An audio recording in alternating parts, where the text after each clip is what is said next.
नमस्कार दोस्तों, फिर से एक बार मैं डॉक्टर रंजनी कुमार सिन्हा आप लोगों का इस पॉलिटिकल मंत्रा के मंच पे स्वागत करता हूँ।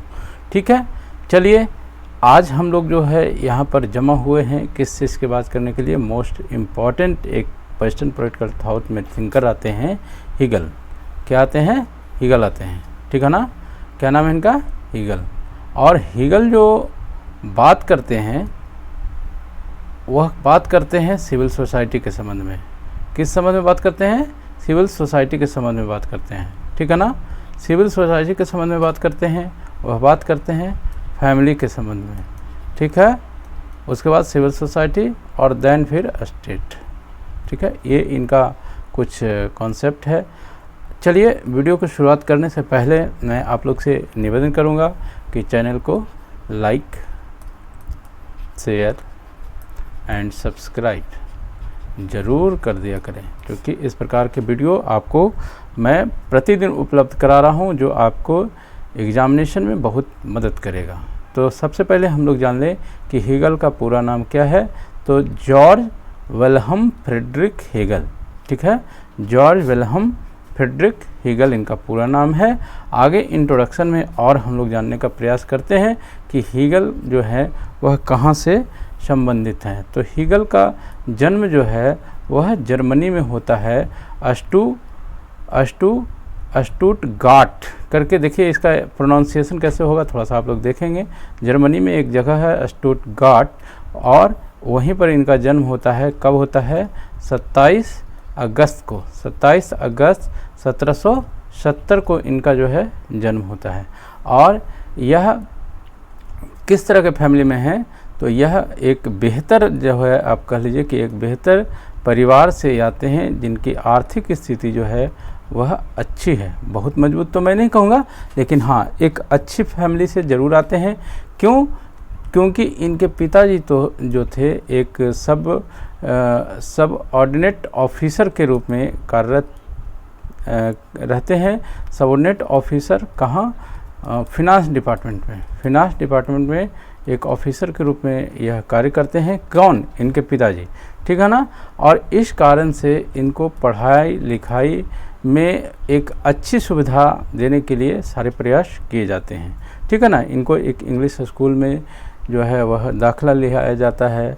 18 वर्ष की ही उम्र में जो है वह यूनिवर्सिटी ऑफ ट्यूबिंगन वह चले जाते हैं थियोलॉजी के स्टडी के लिए। लेकिन इनका जो ध्यान होता है ना, वह आप समझ लीजिए कि कल्चर, आइडियोलॉजी या वैल्यूज़, इन सभी तरह की चीज़ों को जो है पढ़ने में यह सोचता है और उसकी ओर जो है वह ध्यान लगाता है।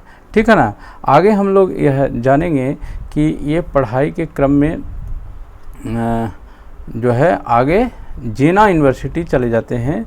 जेना यूनिवर्सिटी चले जाते हैं और जेना यूनिवर्सिटी में जाने के बाद वहाँ पर वह मेटाफिजिक्स और लॉजिक की जो है वह पढ़ाई कराने लगते हैं। ठीक है ना, वहाँ पर एक बेहतर टीचर के रूप में, एक प्राइवेट टीचर आप कह लीजिए, प्राइवेट टीचर के रूप में वहाँ पर वह काम करने लगते हैं, जहाँ पर इनको काफ़ी जो है प्रसिद्धि मिलती है।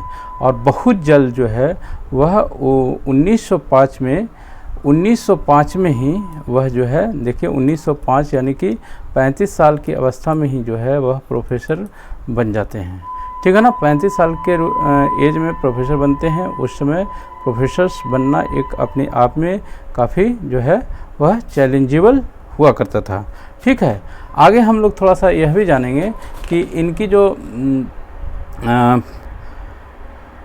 क्या बोलेंगे उसको, आगे जब ये चलते हैं अपना डेवलपमेंट करने के लिए, तो इनको बहुत सी चीज़ें जो है सामना करने पड़ती है। वह देखते हैं, वह कई किताब लिखते हैं, फ्रेंच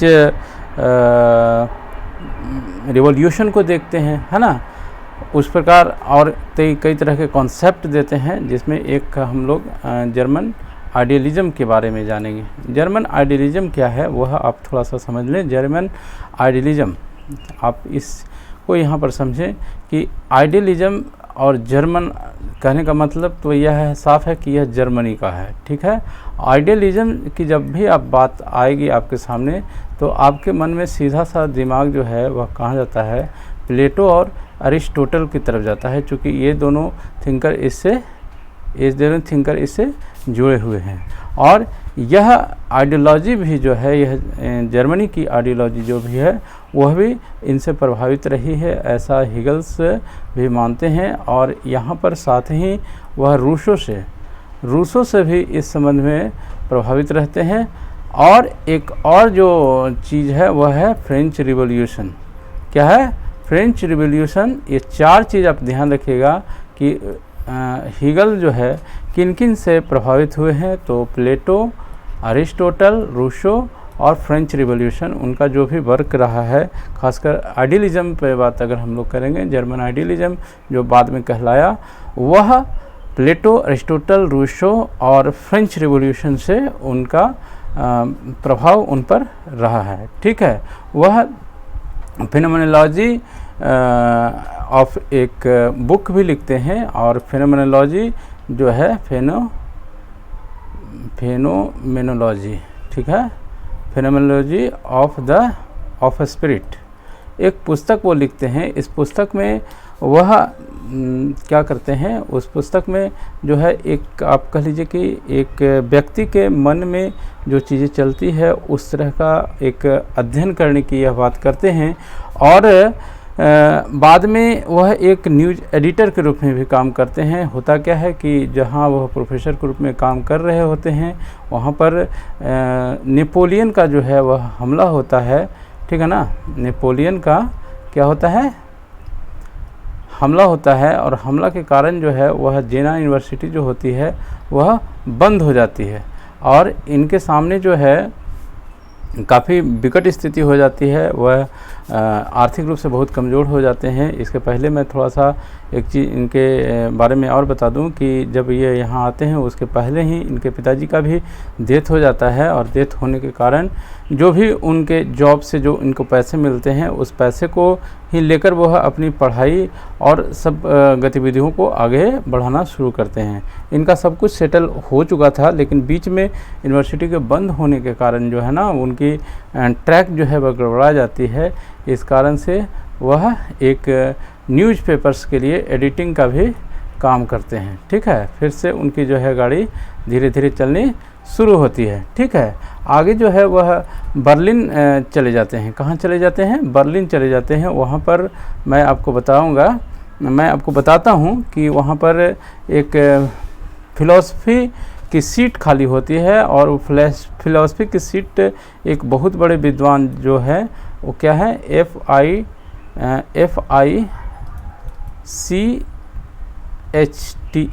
FICHTE, फिश इसको ऐसे बोला जाता है। इसको आप जैसे उच्चारण करें FICHTE।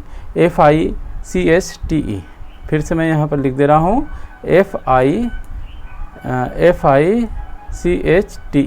FICHTE, फिस्टे या फिश इसको करके बुलाया जाता है। एक बहुत बड़े विद्वान हुए हैं। और इनकी जो है वह फ़िलॉसफ़ी की सीट कहाँ खाली होती है? बर्लिन में। तो वहाँ यह चले जाते हैं। उनके पद पर ये कार्य भी करने लगते हैं और काफ़ी जो है वहाँ पर अपनी पैठ जमा लेते हैं। ठीक है ना। पैठ जमा लेते हैं। तो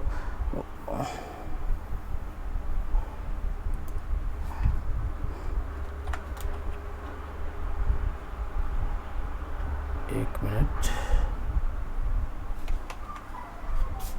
पैठ जमा लेते हैं। पैठ जमा लेने के बाद जो है क्या होता है, वो उनका जो है डेवलपमेंट होना शुरू होता है। ठीक है।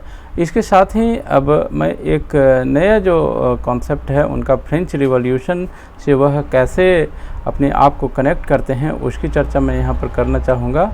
फ्रेंच रिवॉल्यूशन, और इसके साथ ही आप जानते होंगे कि इंग्लैंड का जो रहा है क्या बोलेंगे उसे, राजतंत्र, फ्रांस एंड यूके दोनों का तो राजतंत्र रहा है। उसको लेकर के यह कहते हैं कि दोनों जो है एब्सोल्यूट सोवरन रहा है, मोनार्की रहा है, सोवरन नहीं मोनार्की जो ये रहा है। इसके अंतर्गत जो है क्या हुआ है कि जो वहाँ लोग थे ना, जो वहाँ की पीपुल थी, वह बहुत जो है क्या हुआ करती थी, परेशान हुआ करती थी। उनके जो है हित नहीं पूरे हो रहे थे। उनकी बेसिक जो नीड है वह कहीं ना कहीं जो है वह कम पड़ रहे थे, जिसके कारण वह हमेशा परेशान हुआ करते थे, है ना। राजा के प्रति उनके अंदर जो है अच्छी छवि नहीं बन रही थी और इस कारण से जो है वह इनसे निपटने के लिए भी प्रयासरत थे। और वहाँ पर किस तरह की मांग हो रही थी, डेमोक्रेटिक जो वैल्यू होते हैं ना, वो वैल्यू स्थापित करने की बात हो रही थी। ठीक है, इसको लेकर के बढ़ावा भी दिया जाता है। और हालांकि ये हीगल जो हैं वह कहते हैं कि राजा जो है उसको फुल पावर होनी चाहिए, क्या होनी चाहिए, फुल पावर होनी चाहिए, और उस पर जो है किसी प्रकार का नियंत्रण नहीं होना चाहिए। यानी कि आप यह जो बात करते हैं वो किस तरह की बात करते हैं, एब्सोल्यूट मोनार्की की ही बात करते हैं, ठीक है ना। आगे वह जो है बात करते हैं इसके संबंध में भी, क्या बोलेंगे उसको, state of the March of God की भी बात करते हैं। वह एक इनका बहुत बड़ा कोटेशन है जो हमेशा परीक्षा में आते रहता है प्रश्न, ठीक है ना। आगे चलते हैं, हम लोग थोड़ा सा देखने का प्रयास करते हैं उनका जो है डायलेक्टिक की बात हम लोग करेंगे। रेस्ट जो अभी वीडियो और बनेगा उसमें, उसके बाद जो है फैमिली और सिविल सोसाइटी उनके बारे में उनके क्या विचार हैं वो जानेंगे। और फिर हम लोग यह देखेंगे कि स्टेट का कैरेक्टरिस्टिक क्या है, स्टेट के गुण क्या वो बता रखे हैं। फिर थ्योरी ऑफ गवर्नमेंट के पीछे उनकी क्या मंशा है, वह कैसे कार्य करता है, इस संबंध में भी बात करेंगे, ठीक है। तो अभी मैं यहाँ पर यहीं तक जो है बात ख़त्म करना चाहूँगा। काफ़ी छोटा सा ये वीडियो है, लेकिन फिर भी आपको एक बेसिक जानकारी देने में मैं उम्मीद करता हूँ कि सफल हुआ हो और इससे आप निश्चित रूप से लाभान्वित हो रहे होंगे। मिलते हैं इसके सेकंड पार्ट के साथ, तब तक के लिए बाय।